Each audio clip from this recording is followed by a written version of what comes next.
आज तो हम राजपूतों की उत्पत्ति पढ़ेंगे। गुर्जर राजपूतों की उत्पत्ति क्या है? देखो ये पर्सनल टॉपिक नहीं लगता कहीं पर भी, कोई पढ़ाता भी नहीं है कोचिंगों में, पर यहाँ से 1 नंबर का क्वेश्चन सीधे सीधे तौर पर पूछा जाता है। ठीक है, जो राजपूतों की उत्पत्ति हम इसीलिए पढ़ते हैं क्योंकि राजस्थान का जो इतिहास है, जो 80% किसका रहा है? राजपूतों का रहा है, यानी राजा महाराजाओं का रहा है। तो हमारे लिए टॉपिक पढ़ना बहुत जरूरी हो जाता है, इसलिए हम पढ़ते हैं राजपूतों की उत्पत्ति। ठीक है, हम राजपूतों की उत्पत्ति में 6 सिद्धांत पढ़ेंगे, तो इनमें से ही क्वेश्चन बनेगा 6 सिद्धांतों में से। आपसे कोई नहीं पूछेगा राजपूत शब्द की उत्पत्ति कैसे हुई है, जो राजपुत्र से परिष्कृत होकर आगे राजपूत बनता है। ठीक है, वो कोई नहीं पूछेगा आपसे, आपसे पूछेगा बस ये 6 सिद्धांत। ठीक है, और क्यों पढ़ते हैं, किस लिए पढ़ते हैं, कोई ये भी नहीं पूछे आपसे। आपसे तो बस मात्र ये 6 सिद्धांत याद करने हैं आपको। अग्निकुंड सिद्धांत हो गया, ब्राह्मण सिद्धांत हो गया, विदेशी हो गया, सूर्यवंशी चंद्रवंशी हो गया, मिस्री सिद्धांत हो गया और आर्यभट्ट सिद्धांत हो गया। मात्र ये 6 सिद्धांत पूछेगा आपसे, उनके अलावा कुछ भी एक बात ज्यादा नहीं पूछेगा। ठीक है, तो हम चर्चा करते हैं 6 सिद्धांतों की, यानी कौन कौन से सिद्धांत में इनको क्या क्या बताया गया है। देखो 6 सिद्धांत बहुत ही अच्छे हैं, बहुत ही सीधे टॉपिक है ये, इनको पढ़ लो। इनमें से 1 नंबर सीधा सीधा आराम से और आसानी से आप लोगों को मिल जाएगा। इसमें कोई ज्यादा माथापच्ची करने की जरूरत ही नहीं है हमको, क्योंकि हमारा 1 नंबर हमको मेरिट से लाखों बच्चों से आगे भी रख सकता है और लाखों बच्चों से पीछे भी रख सकता है। इसीलिए हमको कंपटीशन में 1-1 नंबर का महत्व रख के चलना होगा, और ऐसे जो टॉपिक है जहां से क्वेश्चन बन सकते हैं उनको पढ़ना बहुत ही जरूरी है। ठीक है, तो हम सबसे पहले सिद्धांतों की बात करते हैं। इसमें एक सिद्धांत है अग्निकुंड सिद्धांत। कौन सा सिद्धांत है भैया? गुरुजी अग्निकुंड सिद्धांत है। अग्निकुंड सिद्धांत जो कहां पर दिया हुआ है, एक क्वेश्चन तो आपसे ये पूछेगा। ठीक है, तो ये पृथ्वीराज रासो में दिया हुआ है, सबको पता है पृथ्वीराज रासो के बारे में, मैं कोई ज्यादा चर्चा नहीं करूंगा यहाँ पर। ठीक है, पृथ्वीराज रासो किसने लिखा है? चंद्रवरदाय ने लिखा है, ये भी गुरुजी हमको पता है। और पूरा किसने किया था? जलहन ने किया था गुरुजी, ये भी हमको पता है। इसमें कितने सर्ग हैं? इसमें 3 सर्ग हैं गुरुजी, संस्करण सॉरी 3 संस्करणों में बटा हुआ है ये। चलो हम तीनों संस्करण के छंदों को देख लेते हैं। एक में 16,306 छंदों का प्रयोग हुआ है, एक में 7,000 का हुआ है और एक में 3500 के लमसम छंदों का प्रयोग हुआ है। पहला जो इसका संस्करण जो गुजरात में है, सॉरी उदयपुर में है, दूसरा गुजरात में है। और इसके बाद हम बात करते हैं किसकी? इसके सर्गों की, तो इसमें 66 सर्ग हैं, 66 सर्ग हैं इसमें। ठीक है, और इसके बाद हम बात करते हैं पिंगल व डिंगल शैली में लिखा हुआ है। ले गुरुजी या किसी शैली आगे पिंगल और डिंगल, अरे भैया ये शैली है पहली। ठीक है, पिंगल ये शैली, डिंगल शैली का ये क्या है? मिश्रण है। हम सबसे पहले पढ़ते हैं अग्निकुंड सिद्धांत। तो अग्निकुंड सिद्धांत जो पृथ्वीराज रासो में दिया हुआ है, इसको पूरा लिखा चंद्रवरदाय ने, पूरा जलहन ने किया, 3 संस्करण में मिलता है। और क्या कहते हैं कि इसमें 66 छंद है और डिंगल व पिंगल शैली में लिखा हुआ है। तो छंदों की बात हो गई, तो इसमें सबसे ज्यादा 96 छंद का प्रयोग हुआ है भैया। किसका हुआ है? 96 छंद का सबसे ज्यादा प्रयोग हुआ है। और इस सिद्धांत के अंदर राजपूतों की जो उत्पत्ति है, जो अग्नि से मानी जाती है, उसकी भी हम चर्चा करते हैं कैसे मानी जाती है। मैं इसको मिटा देता हूं।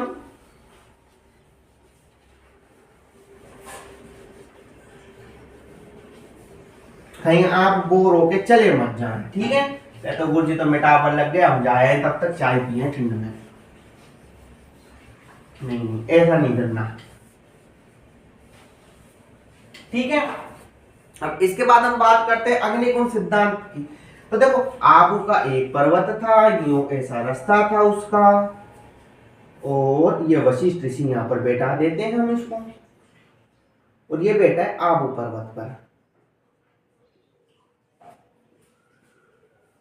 आबू पर्वत के ऊपर बैठ के क्या करता है? ये यज्ञ करता है। कौन? वशिष्ठ ऋषि।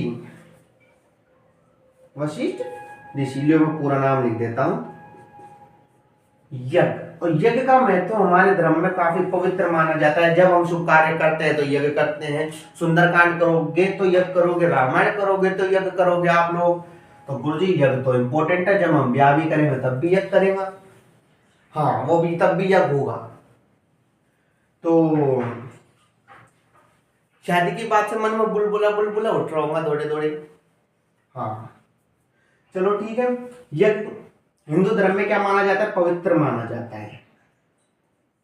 वैसे ही कि वशिष्ठ ऋषि था जो आबू पर्वत के ऊपर बैठ के यज्ञ ये तपस्या कर रहा था, ठीक है। यज्ञ में क्या तपस्या कर रहा था। तो जो आबू पर्वत के लोग थे, कुछ लोगों की बात करूंगा, कुछ लोग थे जो बुरे व्यक्ति थे, यानी दुष्ट प्रवृत्ति के, यानी राक्षस टाइप के लोग थे। जैसे आज भी हैं, मैं सभी लोगों की बात नहीं करूंगा यहाँ पर। कुछ व्यक्ति होते हैं जो शुद्ध शाकाहारी होते हैं, यानी साधु प्रवृत्ति के होते हैं, शुद्ध शाकाहारी, ना दारू ना मीट मच्छी से दूर रहते हैं। दूसरे होते हैं मांसाहारी। देखो सुनो, मांसाहारी में शाम के टाइम तो 2.5 पैक चाहिए और लेग पीस चाहिए। वो तो होते हैं दुष्ट प्रवृत्ति के व्यक्ति, क्योंकि राक्षस क्या करता है? शराब पीता है, मांस खाता है, शाकाहारी होता है, ठीक है। आप समझ के ना, दुष्ट प्रवृत्ति के व्यक्ति थे यहाँ पर, यानी बुरे लोग रहते थे।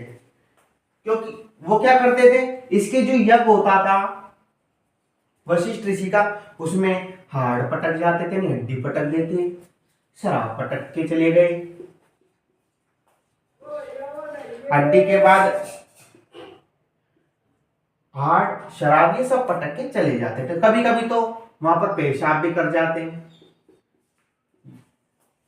आसपास के क्षेत्र में यहाँ के लोग, यानी इसको काफी परेशान कर दिया। दारू पटक जाता था, कभी हार्ड मांस पटक जाते थे, ये आदि क्रियाएं करके चले जाते थे। तो इससे क्या, इसकी तपस्या व यज्ञ भंग होता था ऋषि का। हाँ गुरु जी ये बात भी है, भंग तो होगा ही। तो जब भंग होता था तो इसने इस समस्या से समाधान के लिए 4 राजवंशों की उत्पत्ति करी। पहला प्रतिहार, दूसरा परमार, तीसरा चालुक्य, चौथा चौहान। 4 राजवंशों की उत्पत्ति हो गई। हमने पृथ्वीराज रासो में क्या पढ़ा? अग्निकुंड सिद्धांत के बारे में। पृथ्वीराज रासो जो गुरु जी हमारा हमको चंद्रबरदाई लिखता है, जलन इसको पूरा करता है। इसमें 66 सर्ग है, 3 संस्करण बटा हुआ है, 1 लाख से ज्यादा छंदों का प्रयोग हुआ है, 56 छंद का इसमें सबसे ज्यादा प्रयोग हुआ है। डिंगल में पिंगल शैली में इसको मिश्रण है। पहले संस्करण में 16,306 हमको छंदे मिलते, दूसरे में हमको 7,000 छंद मिलते, तीसरे में हमको 3500 छंदों के बारे में जानकारी मिलती है। हम इतने ही पढ़ते हैं इसके बारे में, और ज्यादा तो कुछ पढ़ते ही नहीं है। और उसके बाद अग्निकुंड सिद्धांत देता है। तो अग्निकुंड सिद्धांत में यह बोला जाता है कि वशिष्ठ ऋषि नाम का एक व्यक्ति था जो आबू पर्वत के ऊपर बैठ के तपस्या करता था। वहां के जो आबू के क्षेत्र के कुछ दुष्ट प्रवृत्ति के व्यक्ति थे, यानी दुष्ट बुरे लोग थे, वो आकर इसके यज्ञ को क्या करते थे? अपवित्र कर जाते थे। तो उससे इस समाधान की समस्या के लिए इसने क्या किया? तो इसने किया अग्नि से इसने 4 वंश की उत्पत्ति करी है। प्रतिहार, परमार, चालुक्य, चौहान, ये क्रम आपको याद रखना है। और इसमें से देखो तीनों ही वंश हार जाते हैं और चौहान जीत जाते हैं। तो इस प्रकार चौहानों की उत्पत्ति भी किससे मानी जाती है? अग्निकुंड सिद्धांत से। ये भी बात आपको याद रखनी है, ठीक है। बहुत सिंपल हिस्ट्री, ये एक क्रम से पढ़ा रहा हूं, एक क्रम से पढ़ो आप, इससे एक सवाल बाहर नहीं जाएगा। ये हो गया। अब क्या कहते हैं कि कुछ लोग तो इसके समर्थन में आ गए। आपने जब चौहान वंश पढ़ोगे तो आप पढ़ोगे कि चौहानों की एक शाखा हुई है अहाड़ा चौहान। चौहानों की कौन सी शाखा हुई है? एक अहाड़ा चौहान हुई है, जिनका राज्य कवि था सूर्यमल मिशन। कौन थे? सूर्यमल मिशन, जो अग्निकुंड सिद्धांत से किनकी उत्पत्ति मानते हैं? चौहानों की उत्पत्ति मानते हैं। प्लस में एक कवि हुआ नैणसी, इसके जो समर्थन में था नैणसी सूर्यमल, ठीक है। मैं इसको अगले पेज पे लिख देता हूं, ठीक है, आपके लिए।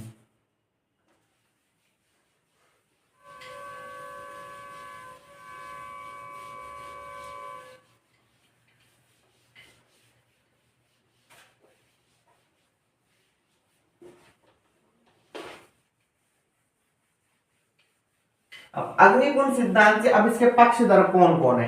देखो पक्ष में आते हैं सूर्यमल मिशन,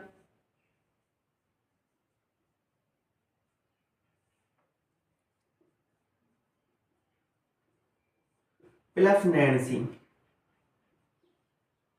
मेहनत नैन्सी जो जसवंत सिंह के राज दरबारी कवि थे, और वो मारवाड़ के इतिहास में हम इनको पढ़ेंगे। ठीक, आराम से पढ़ो, कहीं भाग के मत जाना कि गुरुजी ये तो बहुत लंबा टॉपिक हो गया। भैया लंबा तो ज्यादा नहीं हो, 30 या 20 मिनट की वीडियो बनेगी, ज्यादा ज्यादा 35 मिनट की आपकी वीडियो होगी है। इसको देख लेना, इससे आपका काम हो जाएगा, एक नंबर आपको मिल जाएगा। सूर्यमल मिशन व नैन्सी क्या करते हैं, इसकी समर्थन करते हैं। ठीक है, ये तो इसके पक्षधर हो गए। अब नवीनतम साइंस की बात करते हैं इस सिद्धांत को लेकर। नवीनतम साइंस की तो सुननी होगी हमको, क्योंकि इतिहास शोध का विषय है, इसमें शोध होता रहेगा। तो नवीनतम साइंस बोलते हैं कि भैया अग्नि से मनुष्य की उत्पत्ति कैसी होगी, यह तो हम नहीं मानेंगे। मनुष्य की उत्पत्ति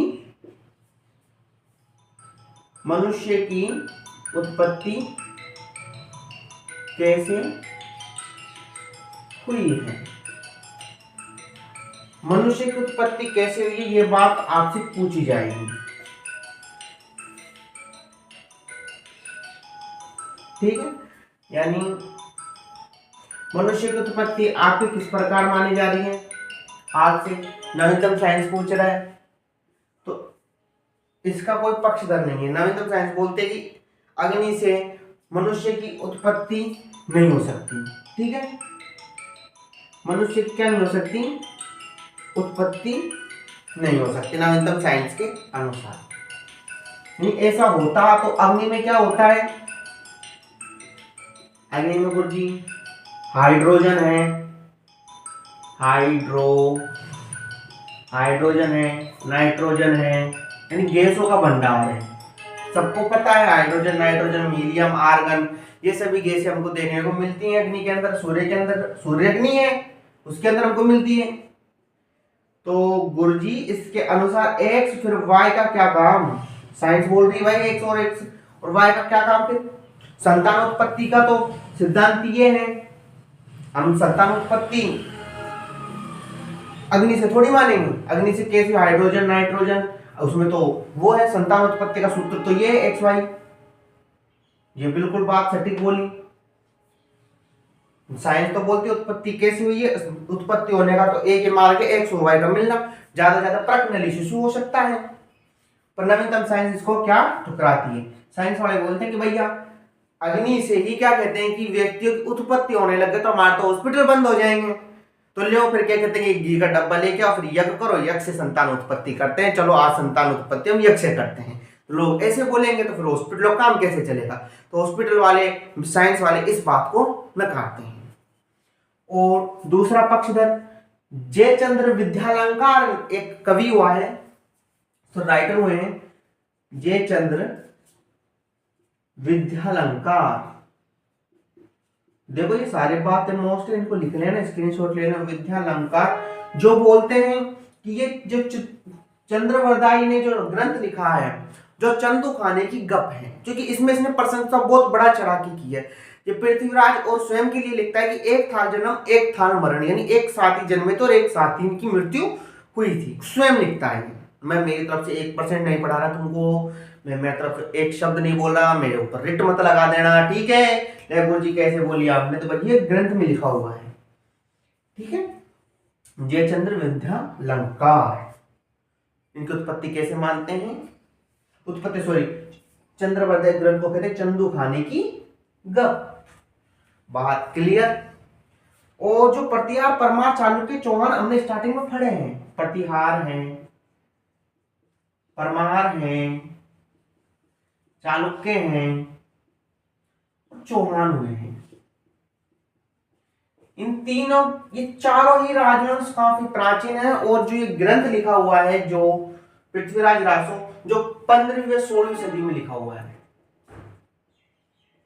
तो इस बात से इसको नकारा जाता है, ठीक है। अब हम अगले सिद्धांत की बात करते हैं, ब्राह्मणों के सिद्धांत की।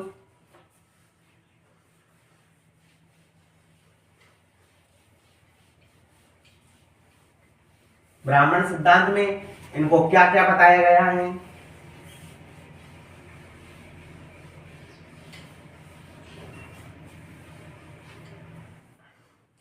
दूसरे नंबर पे है ब्राह्मण सिद्धांत।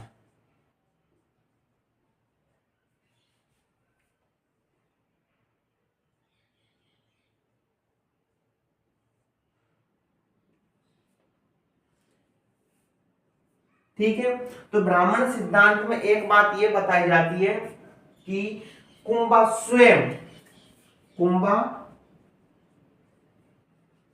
महाराणा कुंभा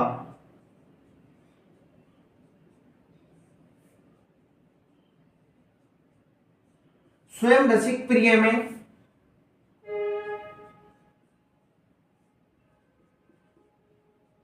गुहिलों की उत्पत्ति किससे बताता है? नागर ब्राह्मणों से बताता है।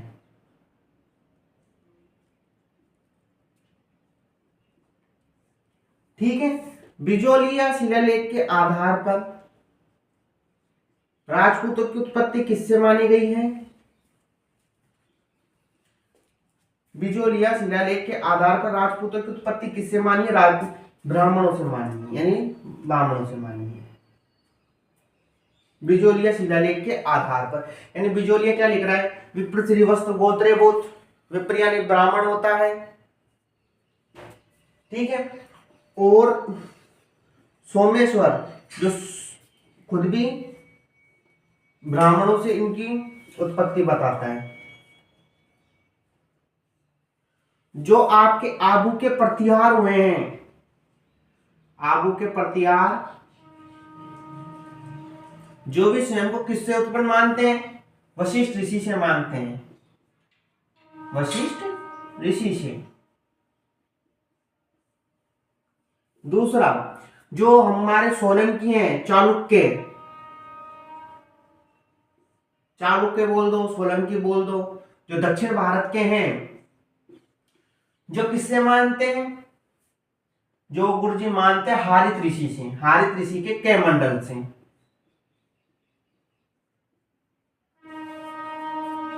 होता है टाकने का, वो ऋषि जी टाक के चलते हैं अपने साथ कैमंडल, उससे इसकी उत्पत्ति मानी जाती है। देखो सबसे पहले हमको याद रखना है, और हाँ एक एक एक बात और मोस्ट लगा के याद रखना, अचलेश्वर महादेव जी, अचलेश्वर महादेव जी के शिलालेख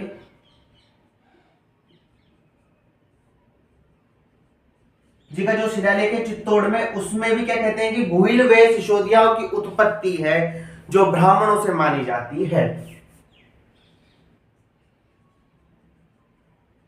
और बाकी के मैं ज्यादा लिखाऊंगा नहीं, क्योंकि आपको पीएचडी करनी नहीं है, आपको आपका सब्जेक्ट, सॉरी आपको आपका नंबर लेना है। सब्जेक्ट क्लियर है, ये तो काफी हो गए, इसमें से लिख लेना, 5 आर्थिक क्वेश्चन से क्वेश्चन बन जाएंगे आपके। अब देखो, इसकी बात कर ली हमने। एक राइटर हुए डॉक्टर गोपीनाथ शर्मा, डॉक्टर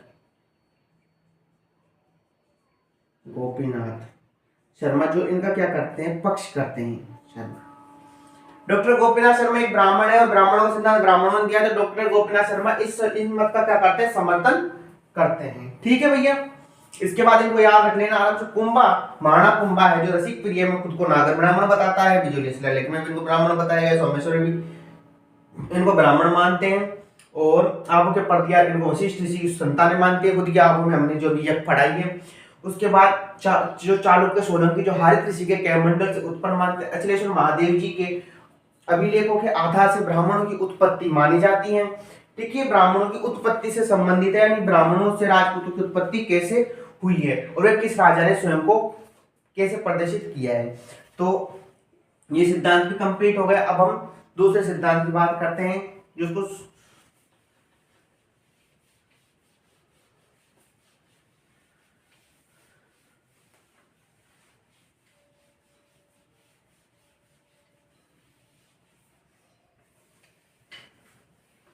दूसरा सिद्धांत है, सॉरी तीसरा सिद्धांत पढ़ेंगे, और तीसरा सिद्धांत है सूर्यवंशी व चंद्रवंशी।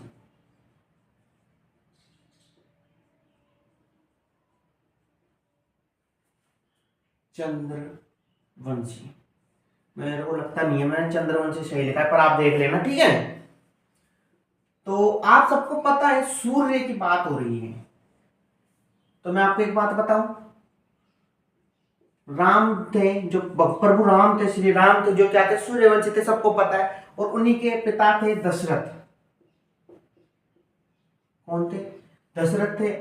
तो आपको याद रखना है कि जो दशरथ शर्मा है, याद करने का तरीका है मात्र ये, जो डॉक्टर दशरथ शर्मा है, जो सूर्यवंशी व चंद्रवंशी वंश का क्या करते हैं, सॉरी चंद्रवंशी व सूर्यवंशी मत का क्या करते हैं, समर्थन करते हैं। कौन? डॉक्टर दशरथ शर्मा। आपको याद कैसे करना है? सूर्यवंशी कौन थे? प्रभु श्री राम थे और उनके पिता का नाम दशरथ शर्मा था। तो डॉक्टर दशरथ शर्मा के अनुसार क्या कहते हैं कि इस मत का क्या किया जाता है, समर्थन किया जाता है। ठीक है। इसके बाद देखो काफी सारे अभिलेख इधर भी मिलते हैं हमको। नाथ का अभिलेख मिलता है हमको। इसके बाद आठपुर का अभिलेख मिलता है, आठपुर का अभिलेख। और इसके बाद आबू का अभिलेख मिलता है।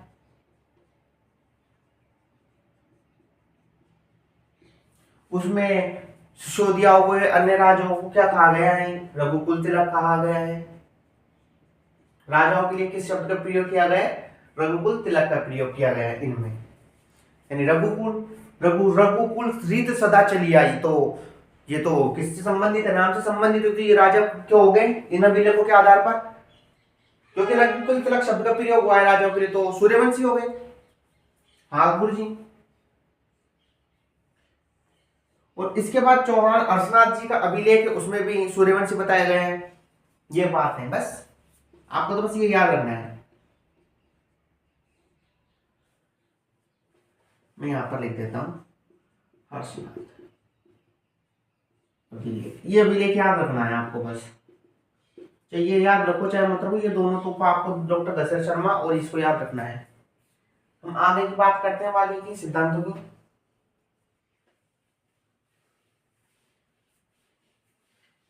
कोई ज्यादा बड़ा टॉपिक नहीं है, पर ये डिटेल से कराया जाए तो जितना अच्छा है, क्योंकि ये कोचिंगों में नहीं होता। क्योंकि आपको पढ़ना है एक बार आपके जीवन में, चाहे कभी पढ़ लेना, चाहे आज पढ़ लो, चाहे वैकेंसी अगली भर्तियों में आएंगी आज से 2 साल बाद, तब पढ़ लेना, कोई दिक्कत नहीं है। बस याद आपको करना है। हम याद भी कराने की कोशिश कर रहे हैं यहाँ पर, भैया याद हो जाए, याद हो जाएगा आपको, हमारा विश्वास है। विश्वास क्या है? मैं मानता हूँ कि आपको याद होकर चल रहा होगा, ऐसे तो नहीं याद होकर नहीं चल रहा होगा। इतने साल याद कर लिया तो बोलिए 2 साल और याद कर लेंगे। इसके बाद आर्य का सिद्धांत। आर्य का सिद्धांत देखते हैं डॉक्टर ओझा। ऐसे आर्य ऐसे ओझा साहब। शारीरिक संरचना, संगठन, रीति रिवाजों के आधार पर ये क्या बताते हैं भाई साहब? जो आर्यों की उत्पत्ति है, जो राजपूतों की उत्पत्ति जो आर्यों से हुई है। अब हम 5वें सिद्धांत की बात कर लेते हैं। तो 5वां सिद्धांत है, उसको हम विदेशी सिद्धांत बोलते हैं। और साहब टोड़ बोलते हैं, शक सीतियन से राजपूतों की उत्पत्ति हुई है। शक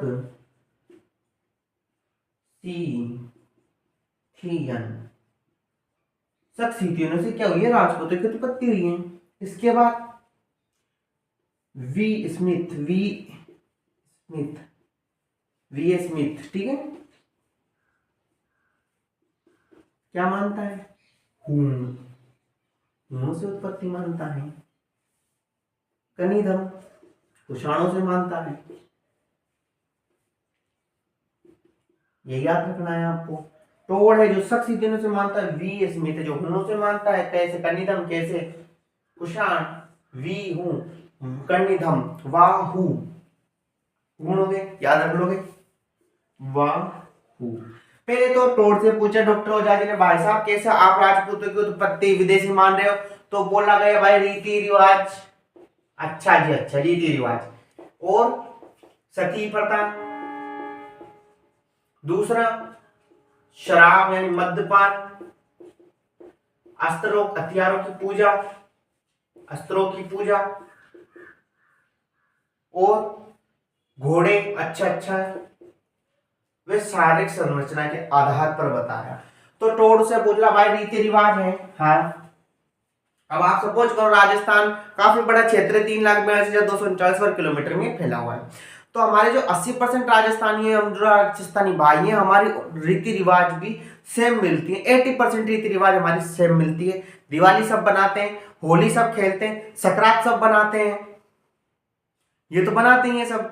तो वैसे क्या कहते हैं कि कुछ रीति रिवाज हमारी मिलती है और कुछ नहीं मिलती है। तो 80% हमारी रिवाजें मिलती हैं, तो भाई हम इस आधार पर नहीं मान सकते। दूसरा सती प्रथा। अच्छा, तुम सती प्रथा के बारे में बता रहे हो। सती प्रथा का उल्लेख हमारे रामायण में महाभारत काल में है और शक तो ज्यादा प्राचीन भी नहीं है। हमने इस बात का भी खंडन किया, खंडन ही किया। दूसरा बोला मद्यपान यानी शराब।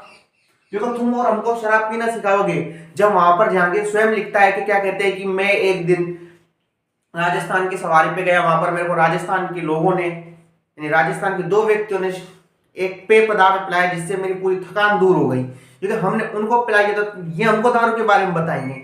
और बोला कि हमारा ऋग्वेद का 9वां मंडल है जो सोम देवता को समर्पित है। देखो तुम और हमको दारू, क्योंकि हमारा जो 9वां मंडल है ना भैया, जो किसको समर्पित है, सोम देवता को समर्पित है। ये तुम और हमको दारू नहीं बता सकते हैं। और कहते उसके अंदर ही हमने ठेके का नाम बताया जिसका नाम है हिमालय की मंजूवत चोटी पे मिलता है। हिमालय की मंजूवत चोटी पे मिलता है, यानी ठीक है। इसके बाद अस्त्रों की पूजा। अच्छा जी, तुम अस्त्रों की पूजा करते हो। हमारे विजयदशमी के दिन से क्या कहते हैं, रामायण काल से ही, महाभारत काल से ही अस्त्रों की पूजा हो रही है।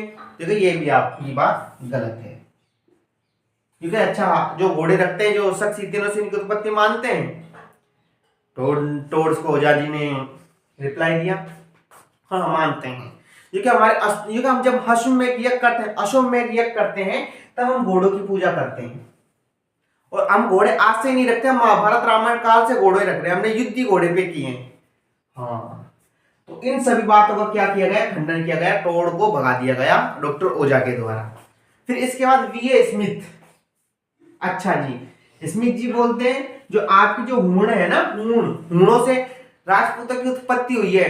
तो एक इतिहासकार डॉक्टर ओझा जी बोलते हैं कि भैया कैसे हुई है, हुई है तो हुई है, जबरदस्ती थोप रहा है, हुई है।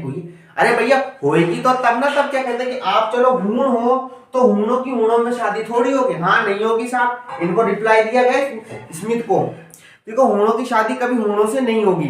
तो राजस्थान का एक राजा हुआ है जिसका नाम अलट था, जिसने हरिया देवी नाम करके हूण राजकुमारी से शादी की थी। वो था मेवाड़ के इतिहास में अलट नाम का राजा हुआ है, उसने हूणों की राजकुमारी से शादी की है। ओहो, ये कर ले जबरदस्ती आपके वो नहीं थोप सकते हैं। तो यहां से उठो और चलो।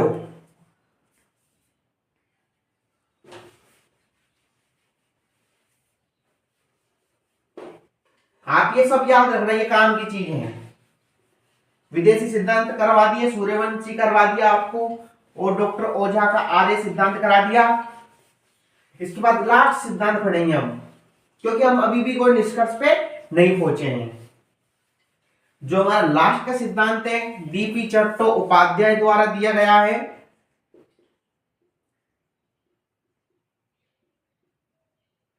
उपाध्याय द्वारा दिया गया है, यानी इसको मिश्रित सिद्धांत बोला जाता है, यानी मिश्रित सिद्धांत। इसने सभी सिद्धांतों को मिला के एक सिद्धांत दिया जिसको बोला मिश्रित सिद्धांत, और कोई भी ज्यादा बात नहीं है। कुछ टोड की बात ली इनने, टोड के लिए, कुछ इनने ओझा जी के लिए, इन सभी बातों को मिलाकर इन्हें एक सिद्धांत दिया जिसको मिश्रित सिद्धांत कहते हैं, और यहाँ पर 6ठे नंबर का सिद्धांत है।